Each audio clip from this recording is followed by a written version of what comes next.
Hello, Phantom fans. I am here in New York City having just attended the last night of the 6-week preview. They've extended into another 6 weeks, but originally this was the closing night that we bought tickets for.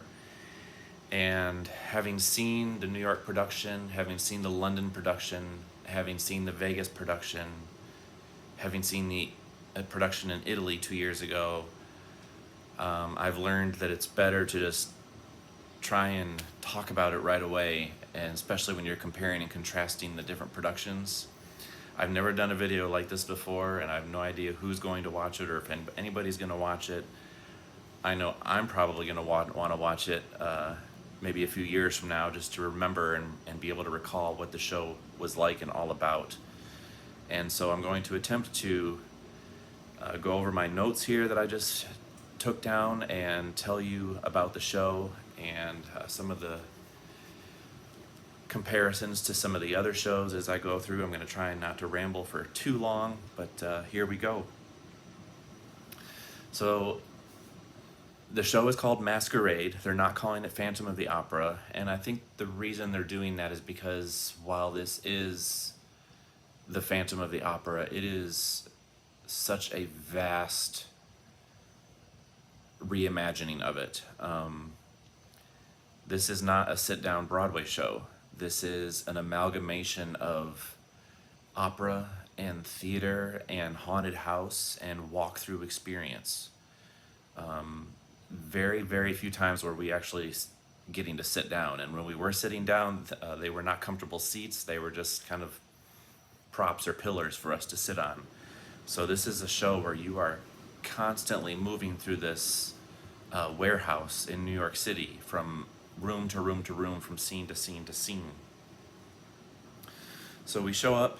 We had tickets for 7:15. We were told to show up at 7 p.m. They took us in. There was, I'm guessing, 30 to 50 people in our group, and they took us in. They had a coat check. You could check your coats, your purses, that type of thing. And then they took us into a kind of a room that looked like a library or a study, and there was a violin player, a live violin player playing just various songs from Phantom of the Opera. And they served us all champagne in that room, stayed in there for a few minutes, then on to the next room. The violin player continued to play, but now Madame Giry was present. She said hello to me as I walked in. She's interacting with some of us, and then after a few minutes, then she got our attention with her staff, and she taught us some choreography to the song Masquerade. And she had her typical Madame Giry, she pointed to one side of the room, she goes, "You did well." And then she pointed to our side of the room and "You were a disgrace." So it's quite little nod to the show there. But once she finished teaching us that, then on into the first scene of the actual show is Masquerade. And oh my goodness, for those of you that have seen the original show, you know what a spectacle that scene is, and now imagine walking into it. I mean, your senses are on overload, and there's confetti flying through the air, and there's actors everywhere, and they're all singing the song Masquerade, and they're encouraging you to sing along, which, typically in Broadway, that is very frowned upon, to sing along. And so now you're being encouraged to participate. And so we all surround this kind of a round stage. We do our choreography that we were taught. But then at some point, all of a sudden, you realize the lights start flickering, and you realize the Phantom is about to appear.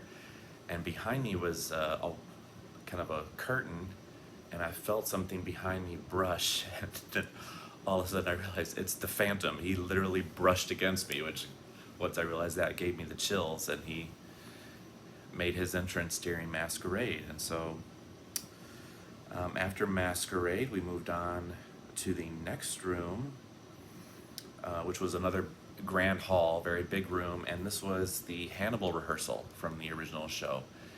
Lots of chaos, characters everywhere.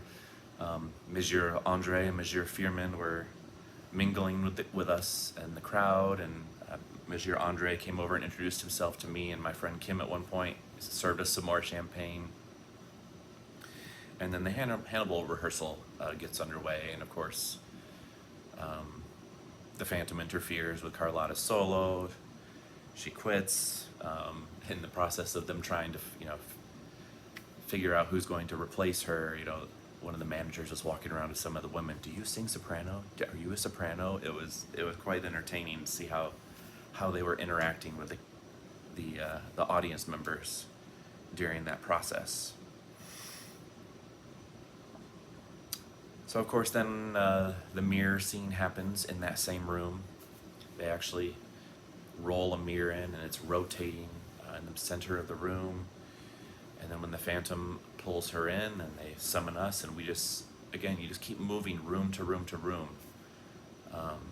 Sometimes you're going up and down stairs. A few times there were escalators, but most of the time you're just up and down stairs, and you have to be very, very careful because it's dark in a lot of these spaces, crowded, and we're all being forced to wear masks. You're not allowed to take them off at all during the show. So of course then we have the Phantom's Lair. The song is happening as we were still walking downstairs, and all of a sudden I look up once I get to the bottom of the stairs, and the boat is literally going across in front of us. And so we go around the corner, and this is one of the scenes where they did have some little stools. They kind of look like rocks almost for us to kind of sit on during this scene. And at one point I knew there were more people coming, but they had stopped the crowd because they had to allow the boat to come from where I had seen it previously into this room. And then once the boat finished making its entrance, then the rest of the people were able to make their way in. So I can see this being a show that every time you see it, the experience is going to be different, because if you're in the front of the crowd, the back of the crowd, that all makes a difference.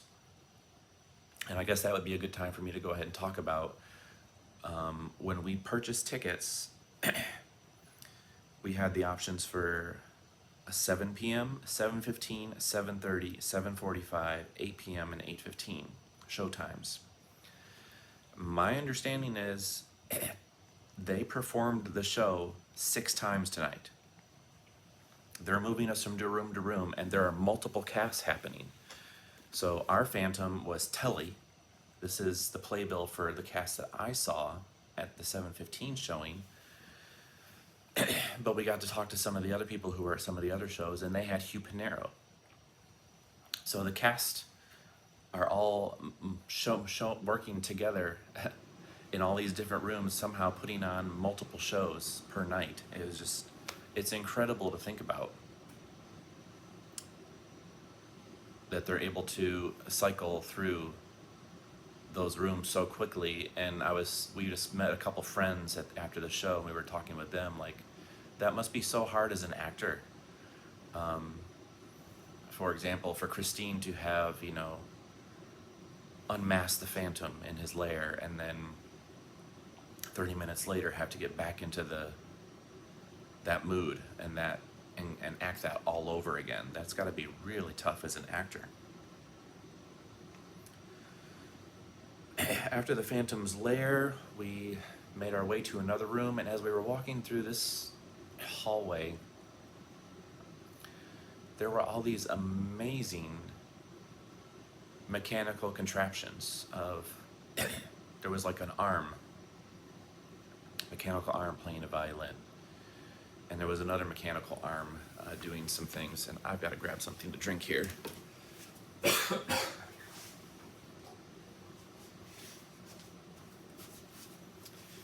told you, first time doing this type of video.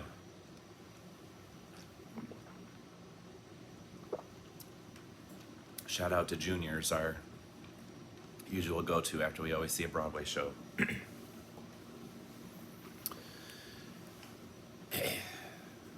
So the reason I mention all these contraptions is then they took us to this room where the Phantom was. And if you'll remember in the original production, when he takes Christine to his lair, the way the music of the night ends is he pulls this drape off of a mirror, and there's a dummy of of Christine, and it moves. It's a mechanical Christine. This scene is added to the show, and he's in the scene dancing and interacting with the mechanical Christine. And because her movements, she's a machine, she's mechanical, he's moving with her in a mechanical way too. And in this like little short 5-minute scene, I remember my emotions changed so quickly, because at first I'm like, this is a weird scene, why did they add this?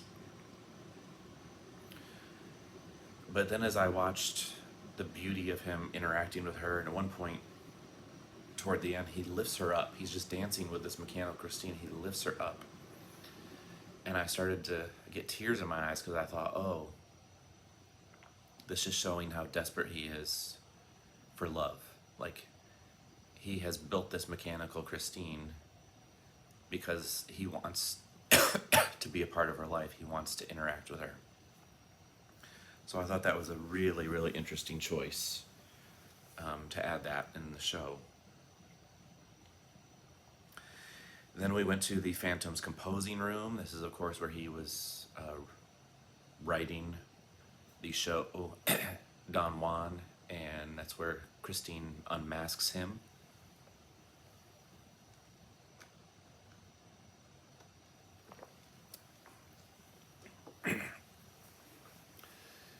And in this scene, we are introduced to, because the Phantom is unmasked and he's so vulnerable, we're introduced to the Phantom from when he was younger, and he was part of a, for lack of a better term, a freak show, or circus freaks, when they kept him captive and forced him to be part of this sideshow. And that is becomes a major addition to this show. Once they introduce the character in this scene, we move on to a circus room, and this is another room where they interact with the audience members a lot. There's a couple different shows, circus shows going on in this room. At one point they pulled one of the audience members up in this corner where I was, and they wrapped some rope around his neck. And they were saying that these ropes, are gonna tell, test you or not. And all of a sudden then I got picked as a volunteer with the actor. So this audience member has ropes around his neck. The actor is standing on one side of him holding the rope, and then he hands the other end of the rope to me. He goes, all right, on 3, 1, 2, 3, we're gonna pull and see if this guy has any secrets to tell, or see what happens. Of course, he's not gonna get hurt, but at the same time I was like, am I really supposed to pull this rope? But 1, 2, 3, we pulled, and the way he had tied and looped the rope around the guy's neck, of course it came free and he was okay, but that was a little nerve-wracking. And then we all turned our attention to a fire eater. He was lighting his arm on fire, he was swallowing fire. He put on a show for us for a few minutes. And then they took us into the next room for this circus show, and that is where the young Phantom was, inside the cage. And of course they torture him, they make him play the organ, and then that's where he plays the Phantom's main theme. And then of course he has the chance to break free. Sorry. And then this is where Madame Giry rescues him. So she says, come, let's go to the opera's house and you can hide there. And so they move us to another room, and now we're in a room, some random room in the opera house with the young Phantom still, and he has the bag over his head. He just wants to hide his face. And Madame Giry started singing the song from the movie, the motion picture Phantom of the Opera, Learn to Be Lonely. I had, wearing this mask, tears and snot. Like, it was just, that was such a moving scene. to hear that song. I thought that song was such a beautiful addition to the movie that wasn't able to be used. They ended up putting it in the credits. So that was a really beautiful way for them to include it into the show, is to have Madame Giry sing it to him as a child. And at one point she even holds up 2 masks and she's asking him to choose which one do you want. Of course he picks the white one. Kind of shows the origin story of the mask and everything. So at that point, I hope I'm doing this in the right order. We move into another room. And this is where he gives the instructions for Il Muto, saying that Carlotta should play the page boy and that Christine should play Countess. Then we move to another room where we were able to sit down, and we're up. It looks like we're up in the flies, up in the above the stage of an opera house, where all the scenery is raised and lowered, and that's where Joseph Bouquet works. And of course, he's up there. He pulls Meg Giry up from the scene, and he's being, kind of creepy with her, trying to ask her for a kiss and all this. And then, of course, eventually Madame Giry shows up, gives him her usual warning, those who speak of what they know. And then in the scene, of course, we end up seeing the Phantom show up. He fights Joseph Bouquet, strangles him, and hangs him. So it gave a little bit more backstory. It gave, I think, the Phantom a reason to have to kill or want to kill Joseph Bouquet. In the original show, it's just a little more random here. He definitely deserved it, A, for being inappropriate to Meg Giry, but also B, Joseph Bouquet was part of the freak show and one of the ones that tortured the Phantom. So it was like he was getting his revenge. Of course, once Joseph Bouquet is murdered, and Christine says to Raoul, let's go to the roof, we'll be safe there. So we all make our way upstairs.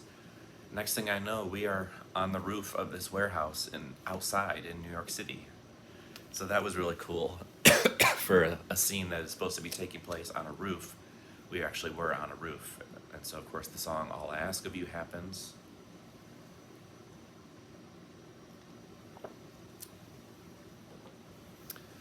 And then they take us to another scene on the roof. And Raoul and Christine are at the grave of her father. And she sings the song, Wishing You Were Somehow Here Again. I should also point out that some of these songs are definitely abbreviated. They were not full length. The whole show ended up being about 2 hours, whereas I think the full musical would have been at least 2.5 hours, so things were definitely cut, trimmed, songs were shortened, especially when you also consider the amount of time we had to move from scene to scene.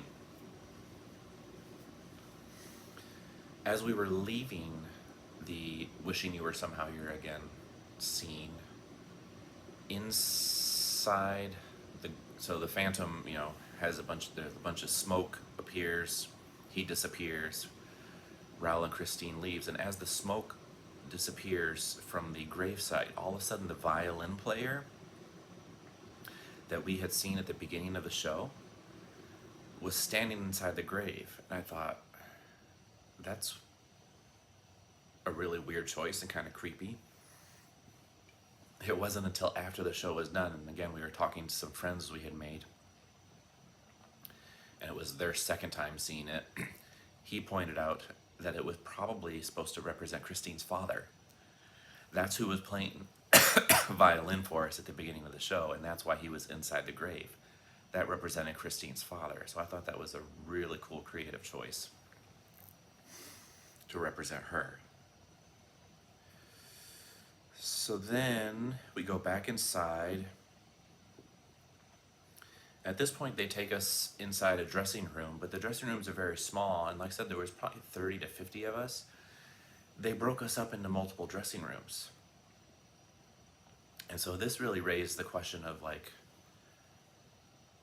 yes, I know there's multiple casts, but the other casts are busy performing for the other people, so they just broke us up into groups. How are they doing this scene in 2 or 3 different dressing rooms? When we saw the dressing room scene, I think we started with the managers, and then Raul came in, and then the managers left, and then Christine came in, and then she left, and then Carlotta and Piangi came in. So our best guess is that whatever dressing room next door, what those people saw probably was the same thing as we saw, but in a different order. That's our best guess of how they probably did that. The murder of Piangi takes place while we are in that dressing room, right in front, front of it. The Phantom pulls him, and the next thing you know, he falls kind of out of a wardrobe rack, and he's dead on the floor. Again, they kind of gave the Phantom a little more reason to murder him. In the original show, he just basically murders him because he needs to take over the part to be able to sing. In this case, the Phantom warned Piangi in one of his letters that he needed to step aside from the part, and of course he wouldn't, so that gave the Phantom a little more reason to want to murder him. So now they take us back into a grand hall. I think it was the same room that we saw the Hannibal rehearsal, and now they perform the Don Juan, which the Point of No Return is probably my favorite song in the whole play. Unfortunately, again, a little bit abbreviated, but of course at the end the Phantom realizes he's caught. They've got him surrounded. He can't escape, and does the usual, sings the All I Ask of You reprise, and then he gets unmasked, and this huge chandelier, which we're all surrounded, does actually drop, and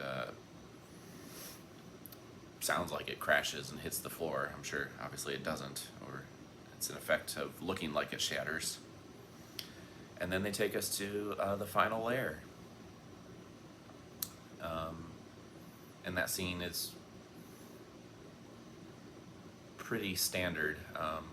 Instead of a Punjab lasso around Raul, he's tied up, all 4 of his limbs, and being pulled backwards, which I'm not sure exactly why that choice was needed to be made. I will say, and this goes for the whole show, it's, I mentioned at Masquerade being surrounded, immersed. It's truly that way in every scene. You're watching these actors and these characters from feet away. Sometimes they're literally right next to you. On the roof scene, after the Phantom sang his "You will curse the day you did not do," as we were moving down to the "Wishing you were somehow here again," he walked through some of us and literally, kind of acknowledged me and touched me. It's just you're literally interacting with these characters and watching them in a way that you just could never, ever, ever do in a theater, which I thought was amazing. In the final lair,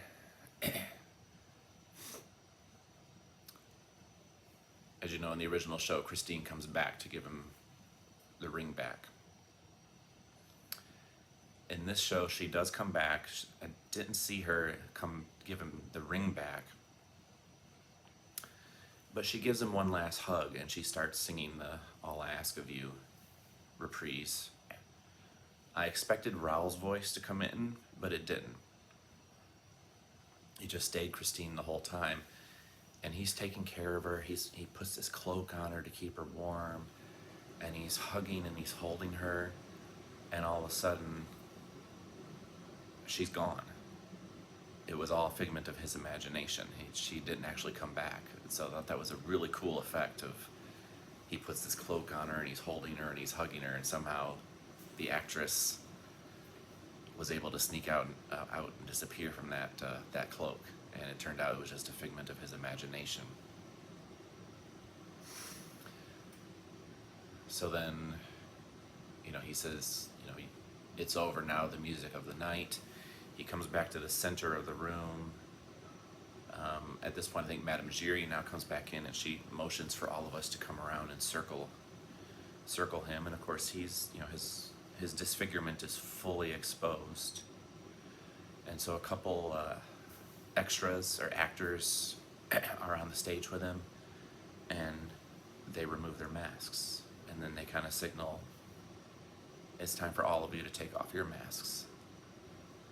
And so we're all surrounding the Phantom with, he's just so vulnerable in that moment, being with his mask off, and then we all take our masks off too. And it was I thought it was a beautiful moment to be that close to him and taking our mask off and being vulnerable with him. And then of course the lights go out and he disappeared. After that, the show was done. They dismiss us into this kind of bar area, and of course, you can order more drinks. And so we hung around and we socialized, just Kim and I, having some drinks. And after about 15 minutes, all of a sudden we see this next wave of people come in. We realize, oh, that's the people from the show after us. And I need to back up. Back during the dressing room, well, actually there's multiple scenes where they're reading notes from the Phantom, and almost every time after they're done reading it, they hand it to one of the audience members. And I was like, I have to get one of those letters. I want one of those letters. For those of you who don't know, I have legit a Phantom of the Opera museum in my house, like a full display case with the Phantom's jacket that was worn by Peter Jobach in the New York production, and so I was like, I have to get one of those letters for my collection. And so during the dressing room scene, I can't remember if it was Carlotta or Madame Giry, read a letter from the Phantom and handed it to my friend Kim. And I whispered to her, hold on to that for dear life, because I wanted it. And all of a sudden we get to the end of the show and I'm like, where's the letter? And she's like, oh, I gave it back to them. And I'm like, no! So I was like, maybe I can find somebody.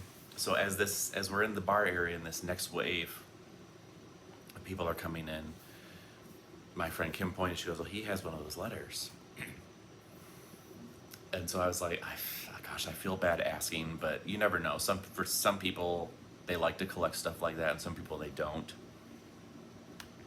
And so after he and his friend finished ordering from the bar, they were walking by me, and I stopped him and I said, how important is that letter to you? And he goes, not that important. Why? So I told him why I wanted it. He's, oh, you can have it, but I opened my wallet and hope I totally made it worth his while.